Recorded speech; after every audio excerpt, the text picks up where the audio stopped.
y'all, welcome back. We have a special guest with us today. As you can see, I'm not alone here. So my co-host here woke up from her nap, and so she's going to hang out with us for a little bit. You ready? Okay, I'm going to put you down now for right now until you freak out, okay? Okay, so we're going to see how much we can get done before she's ready to eat. So, of course, let's go over our housekeeping items, as always. Please make sure to subscribe. Love for you to stay around. I simply do these deep dives on children's book authors and illustrators, but let me tell you, it's been very fascinating. There have been a lot of skeletons in that closet. Way more than I anticipated. Let me just say in advance too, if you get annoyed by the cute little baby cooing noises and whatnot, you can just go ahead and just click off, because that's probably what's going to be happening the majority of the video. So today we're talking about Lucy Maud Montgomery. So spoiler alert, she's the one who wrote Anne of Green Gables. You may have heard of it. I was so surprised looking into her life. I was like kind of just shocked. Like I was shocked at the whole scope of her life. Like just all the just darkness in her life is just, it was very eye-opening to me. But of course, let's just start at the beginning. So Lucy is Canadian, and she was born on November 30th of 1874 in New London, Prince Edward Island, Canada. I'm not sure of like the way that Canada's really organized. I know there's like different provinces of Canada, but I don't know what it's like in relation to like the United States, like with the states and the cities and stuff. So I'm just relaying information. I'm sorry. Now, when Lucy was only 21 months old, so just shy of 2 years old, her mother, Clara, actually died of tuberculosis. Now, her dad, Hugh, was so brokenhearted. He was so grief-stricken that he actually placed Lucy in the custody of her maternal grandparents. And she like stayed there. So he did stay in the vicinity until she was about 7, and then he did move. He moved to the Prince Albert Northwest Territories. So from then on out, she was raised by her grandparents in the Cavendish. Yeah, that seems pretty legit. I'll say that. Cavendish. I don't know why I do this to myself. I don't know why I pick all these words that require like a lot of thinking on pronunciation. Look, we all have our strong points, okay? And pronunciation and spelling for me is not one of mine, and I know that. Now, Lucy at this time in her life was actually very, very lonely, and she was actually so lonely that she created these imaginary friends for herself. Now, it is very, very normal for kids to create imaginary friends. I'm pretty sure I had an imaginary friend growing up. My little brother had an imaginary friend. And we kind of always played along with it, you know what I mean? Then eventually most kids kind of grow out of it. But for Lucy, her imaginary friends, they were named Katie Maurice and Lucy Gray, which love those names, by the way. Very creative. Bonus points on that. Because normally like when my daughter names something nowadays, if it's like a stuffed cat, she names it like Kitty. So it's, so very clever on the names. I'm very impressed. And what I really love too is that her imaginary friends lived behind the bookcase in one of the rooms in the house. They lived in a fairy room. That was kind of like the description that she had kind of created in her mind. And I just like absolutely love that. I love the creativity like in a child's brain. I just absolutely love it. And I just have to say too that going through this, it is thanks to Lucy's own diary that we do get a lot of insight into her life and how she felt and how things were going. And honestly, I think if it wasn't for, I know, that's what I'm saying. If it wasn't for this diary, we wouldn't have as much insight as we do on like the emotional aspect of it all. A lot of the times when I'm doing these deep dives, and most of the time they're like these older kind of stories, like they've just happened like a while back. And so just due to the time that they lived in, it's not like we just had this like tons and tons of information on how they were actually feeling at the time. And so we almost have to just kind of use deductive reasoning in order to like interpret what was going on. It was really cool to actually be able to have her own diary to kind of give us that insight. There is a funny story from when Lucy was little. She was in a church service and she was sitting next to her aunt. And during the church service, she turned to her aunt and asked her where her mom was. And the aunt went like this. She like pointed up at the ceiling, which this led Lucy to look up towards the ceiling, and there happened to be a trap door there. And so she thought to herself, like, well, why doesn't the minister just like go up and get her then? Like if she's right up there, why doesn't he just go and get her? Starting from a very young age in 1887, she was about 13 at this point, she had written in her diary that she always had this like sense of future fame. Like she wanted to be like famous. She wanted to be kind of admired by her peers. And she wrote about this from a very, very young age. And so I think that's just very telling. Like it was, I wonder if she almost just had this like innate sense. You know, I wonder if some people kind of have that sense. So in order to accomplish this dream of hers, okay, so she submits this poem for publication and she gets really excited about it, but then it doesn't get published. So this to her was like a huge blow to like her self-esteem, and she was just really, really frustrated. And she wrote how she just kind of pulled within herself a little bit. But she did also say that she knew she would still arrive one day. She knew it was a setback, but she wasn't going to let that deter her for what she really wanted and what she felt like she was kind of destined to do. You are talking so much. You are talking so much. I can't believe it. I love it. I think it's so cute. See, now that I'm talking back, you're not saying anything. So after completing her education in Cavendish, I'm rolling with it. That sounds good. This is when she actually went back and she lived with her dad and her new stepmother for about a year. So mind you, the dad was living in Prince Albert at the time, but it was here that she submitted her poem on Cape LaForce. I think that was how you pronounce it. On Cape LaForce, and it actually did get published like in the local paper, and she was just so excited about it. Even though she did spend the time with her dad for a year, she was very, very relieved to go back to Cavendish. You are something else. Oh, you getting mad? Okay, hold on. Okay, I'm coming.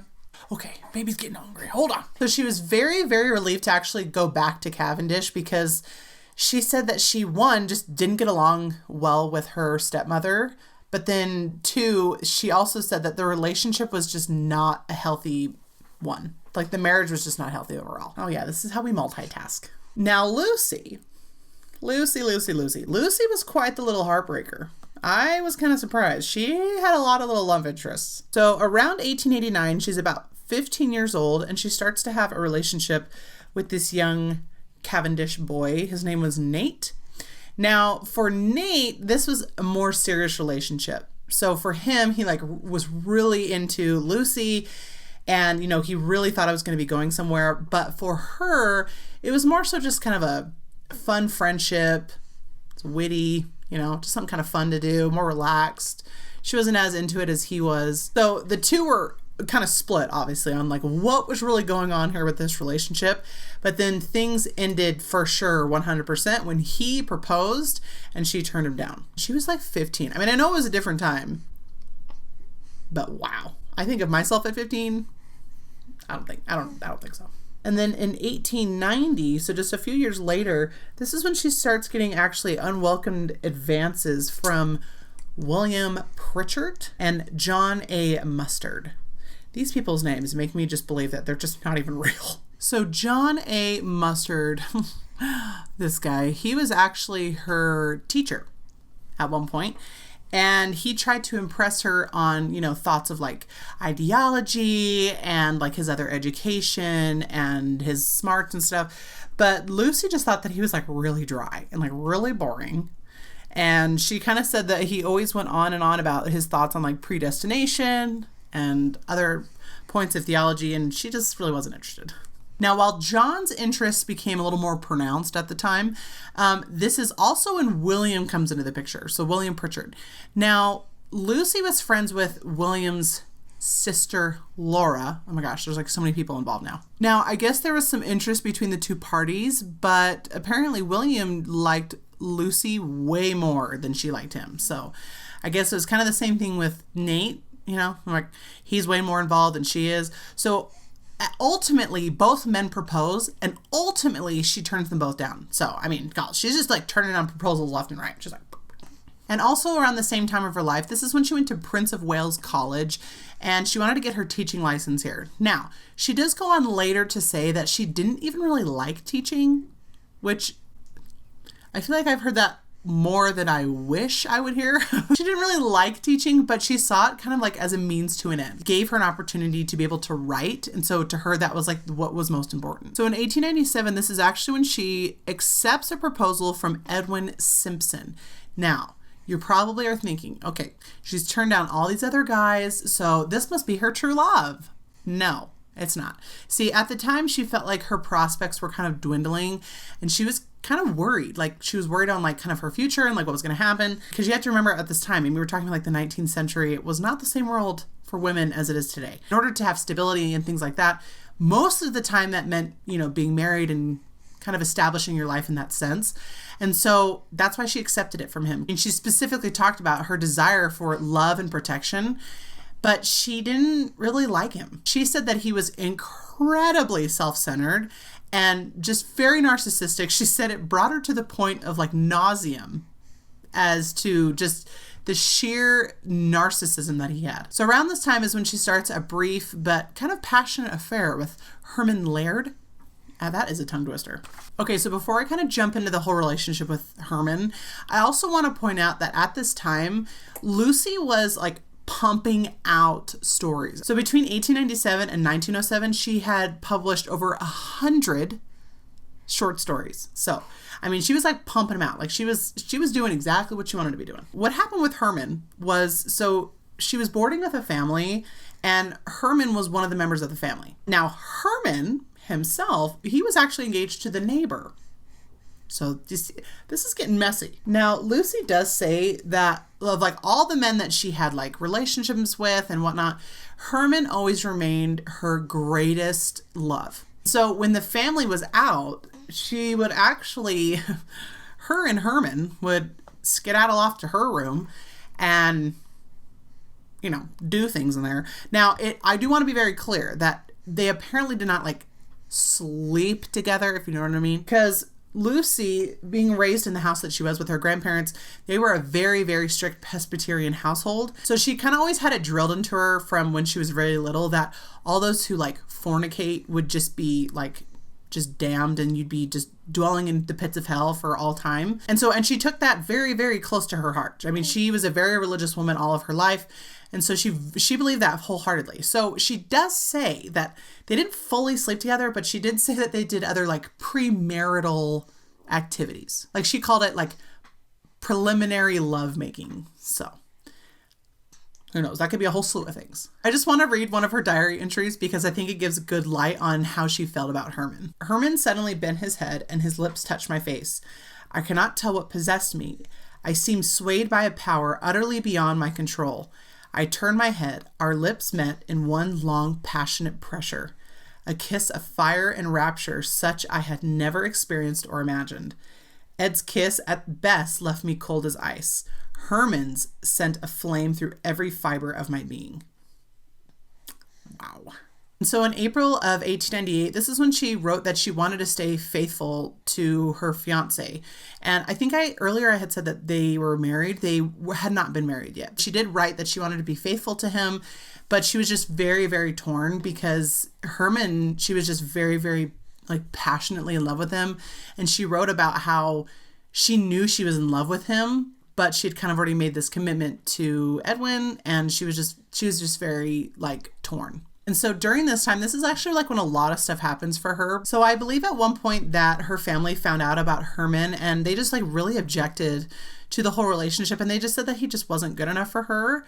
And so she did break it off with him. And then she did turn around and break off her relationship with Edwin as well. Now, shortly after her and Herman kind of cut things off for good, Herman actually died of the flu. That is like so unbelievably sad. So later when Lucy found out about it, she wrote in her diary in June of 1899, she said this, quote, "It is easier to think him as dead, mine, all mine in death, as he could never be in life.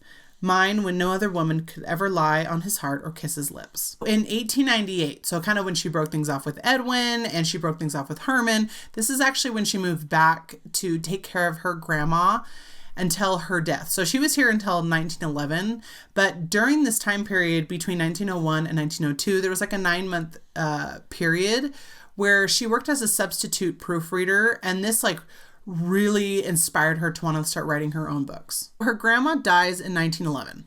Okay, I just want to keep everyone straight on the timeline, okay? So in 1911, this is when her grandma dies. In 1908, this is when she writes her first book, Anne of Green Gables. You may have heard of it. This book was an immediate success. It was so popular. And in the span of like a year and a half, it had gone through 6 printings, which is insane. I don't think people realize how insane that is. By the time that her grandma did pass away, she was starting to receive like pretty substantial earnings from her like publications. Now, of course, we have come to learn with all these books that we've been learning about that these books that are so famous today did not come without controversy, because people always find a way to make things just way more difficult than they need to be. So obviously, like I said at the beginning, and like I've been saying the whole time, Lucy was Canadian, okay? This whole thing took place in Canada.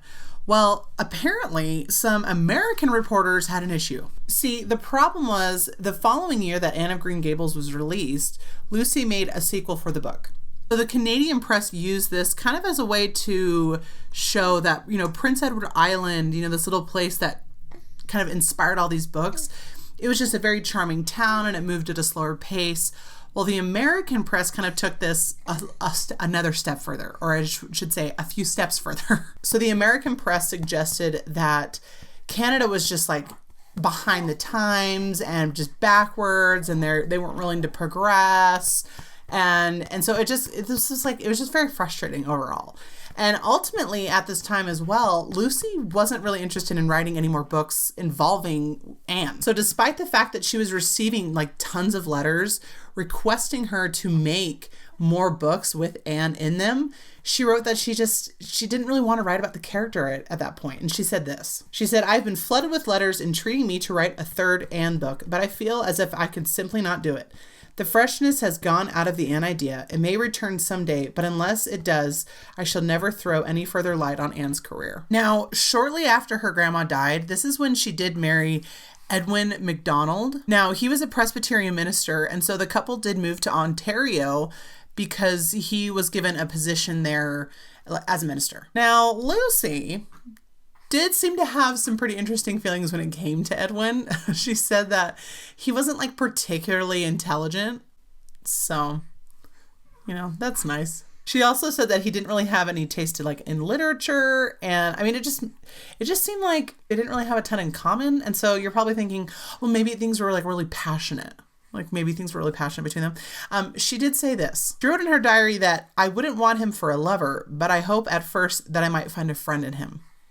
That's kind of where she was at. So the couple did go on to have 3 sons, but unfortunately their second son was a stillbirth. Now, when World War I hit, this is when Lucy had a very, very difficult time because, like I told you, she was a very religious person. And so she just had a really hard time kind of seeing the evils of war taking place. And there were some stories coming out from World War I, kind of sharing some of the things that some of the soldiers have been doing. And she was just very, very distraught by this. And she also said that she believes in the force of good and evil, and she could see this in real time, with World War I. Lucy herself just thought that the whole war was also a kind of fight on Christianity, and she just thought it wasn't a very good potential future for the whole country itself. And also at this time, she gave birth to her 3rd son. So, because they had the 3 kids. So she gave birth to her 3rd son. Now, she wasn't able to produce any breast milk, so she had to give her son cow's milk. And this also just kind of compounded things for her as well. She was very depressed. I think she had some kind of maternal guilt. There was just a lot going on for the family at the time. But so they did try helping the war effort in really any way that they could. And this includes also trying to gather up more people to volunteer to fight for the Allied cause. And her husband would do this while up at the pulpit. I think that's what they call it, right? The pulpit. He would use his influence as the minister to try to rally these boys and try to let them know that they were helping this cause, and it really was a fight of good and evil. That's how they saw it. And especially with the whole idea of the good and evil, Lucy specifically wrote about how she believes that good can be very, very good, and that the light is very powerful, but in turn it's going to have an equal opposition to it as well, which means the darkness can be very, very dark. And again, that's just kind of what she was witnessing with the World War I situation. She had a very, very hard time with it. Now, throughout her life, Lucy had actually gone through several different bouts of depression. And it was just something that she honestly battled her entire life. I think it came in waves for her. And then in 1918, she actually took a trip to Toronto. And this is when the Spanish flu had started to kind of really break out. And she actually caught it and she almost died. She goes on to say Toronto was then beginning to be panic-stricken over the outbreak of the terrible Spanish flu. The drug counters were besieged with frantic people seeking remedies and safeguards. And then she goes on to also say in her diary too that she was in bed for 10 days and she had never felt so sick or weak in her entire life. And unfortunately, one of her very, very close friends, Frederica, did pass away from the Spanish flu. Now, this death from Frederica actually was a huge kind of turning point for her husband, Edwin. So Edwin himself was a huge Calvinist, and so he really kind of believed in the idea of predestination. And he fully believed, like, in his heart that he wasn't part of the kind of pre-elected group that were going to make it into heaven. And this really, really drove him into a great, great bout of depression where he would, like, basically be in, like, his room all day long. He would stare at the wall for hours. He also refused to help with the children or, like, any of the housework. And then there was also reports of him driving, like, very recklessly, almost to the point where people thought that he was, like, purposely trying to hurt himself. And so then around this time, in February of 1920, this is what Lucy wrote in her diary. She said, "A letter from some pathetic 10-year-old in New York who implores me to send her my photo because she lies awake in her bed wondering what I look like. Well, if she had a picture of me in my old dress, wrestling with furniture this morning, cussing the ashes and clinkers, she would die of disillusionment. However, I shall send her a reprint of my last photo in which I sat in rapt inspiration, apparently at my desk, with pen in my hand and a gown of lace and silk with hair so. Amen.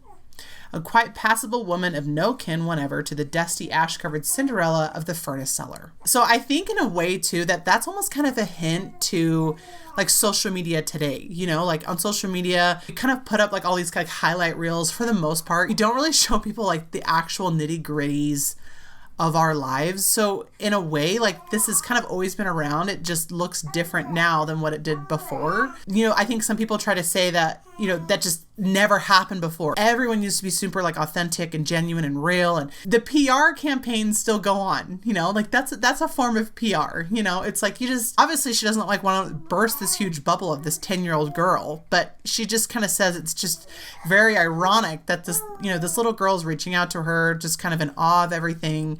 Meanwhile, she's just dealing with all this just darkness in her life. Now, I did read someplace that Lucy did believe, now I don't know if this is true, okay? I read this somewhere, where Lucy did believe that her depression that she experienced and the migraines that she experienced as well were kind of a combination of two things. She thought it was kind of her love for Herman that was suppressed, and she thought like this was the way it was kind of coming out, but she also thought it was his ghost kind of haunting her as well. So you let me know what you think down below. Now, unfortunately, again, right around the same time, because in Lucy's life, literally everything massive happens all at the same time. In 1917, this is actually when Lucy is in kind of a big lawsuit issue. Obviously, it wasn't against like Lucy herself. It was against her publisher. I believe his name is Louis Page, which I'm going to do a whole other video on him because I think there's a lot of dark stuff there, where apparently he was kind of known in the industry for having these really exploitative contracts.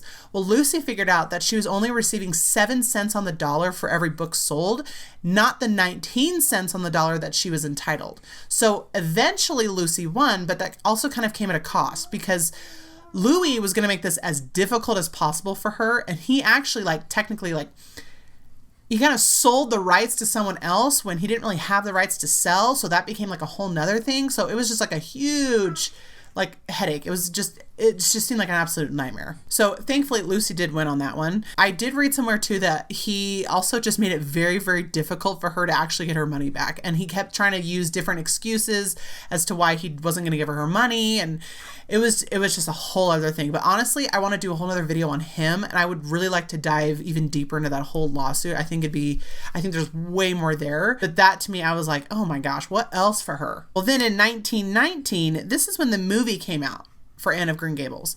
And Lucy was not a happy camper. In the movie, they decided to make her American, which honestly, I don't understand why. If she's not American, like in the book, I don't know why people do that. Why have we always been doing that? Like if we love characters, why don't we, you know, hold on to the core parts that people really love the most? And you can change like little other things. I don't get it. She was saying like in the movie, instead of being kind of set in like the Prince Edward Island area, they made it like New England area. And there was like an American flag. And she said there was like a skunk that was introduced. And she was just very irritated all around, which I would be too. If someone took my characters and just kind of like rewrote them entirely, I would be like, okay, well, why don't you make the book? Why don't you write the characters then? How's that? She also wrote how she was not too happy about the way that they portrayed her in the movie as well. It was not the character that she had written. written. And so overall, that movie, a huge thumbs down. Huge thumbs downs from Lucy. She was not a fan. And that also reminded me too of Roald Dahl. When I had done that one, he hated the Willy Wonka movie so much that he put a stop to like any other remakes.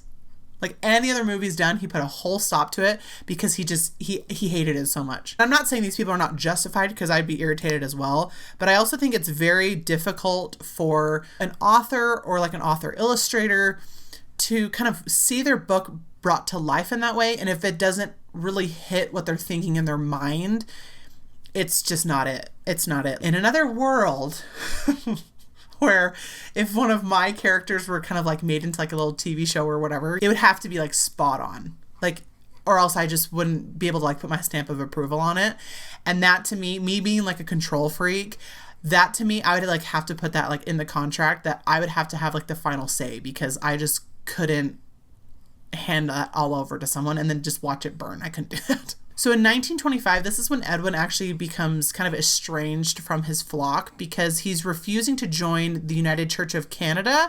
And so this kind of ultimately kind of drives him away from his flock. Apparently, he was involved with an incident where he nearly ran over a Methodist minister who was very for joining the Church of Canada. And then eventually Edwin became so depressed that he actually signed himself into a sanitarium in 1934, sorry. Now, after he was released, he was given medication. And so when he went and got his medication, the blue pill that he actually took was laced with insecticide. So this apparently was a mistake on the part of the pharmacist. And which one, I don't know why we have insecticide near human drugs, but whatever. Shouldn't that be like in totally different parts of the store? I don't know. I don't know how that happened. So it almost killed him, obviously, because it was an insecticide. And so this just made everything even worse for him. So he became like very paranoid. His mental health even took more of a decline. It was not good. And at the same time too, Lucy's also dealing with her own bouts of depression. And, you know, she's trying to keep a happy face when she does like all these public appearances.